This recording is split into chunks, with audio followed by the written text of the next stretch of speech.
Hi everyone, welcome back to my channel প্রগতি। নতুন একটি ভিডিওতে তোমাদের সবাইকে স্বাগতম। আজকে আমি ক্লাস 4-এর উইংস পার্ট 3 বই থেকে 158 নাম্বার পেজের অ্যাক্টিভিটি 11 সলভ করে দেখাবো। আশা করছি ভিডিওটি তোমাদের ভালো লাগবে। ভালো লেগে থাকলে প্লিজ একটা লাইক, সাবস্ক্রাইব অবশ্যই করে শেয়ার করে দিও। তো চলো আর বেশি কথা না বলে ভিডিওটি শুরু করি। অ্যাক্টিভিটি 11-এ আছে write 5 sentences about what you want to become in future, use words from the help box. এখানে 5টা বাক্য লিখতে বলা হয়েছে যে তুমি বড় হয়ে মানে ভবিষ্যতে তুমি কি হতে চাও সেই সম্পর্কিত। এখানে একটা হেল্প বক্সও দেওয়া আছে।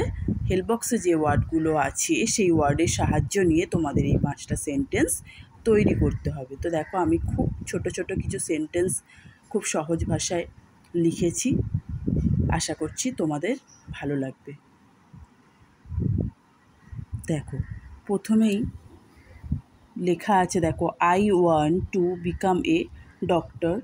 এখানে তুমি যা কিছু লিখতে পারো, ডক্টরের জায়গা তোমার যেটা হতে ইচ্ছা করে ফিউচারে সেটাও লিখতে পারো। আমি এখানে doctor সম্পর্কিতই লিখিয়েছি।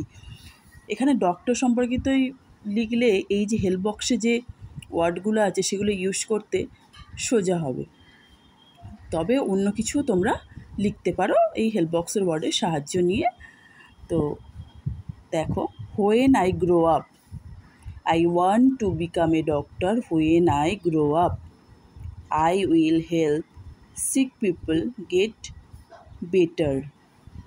I will learn new medicines and treatments. My work will benefit my family and community. I will serve society and make people healthier and happier. আজকে আমি আমার ভিডিওটি এখানেই শেষ করলাম।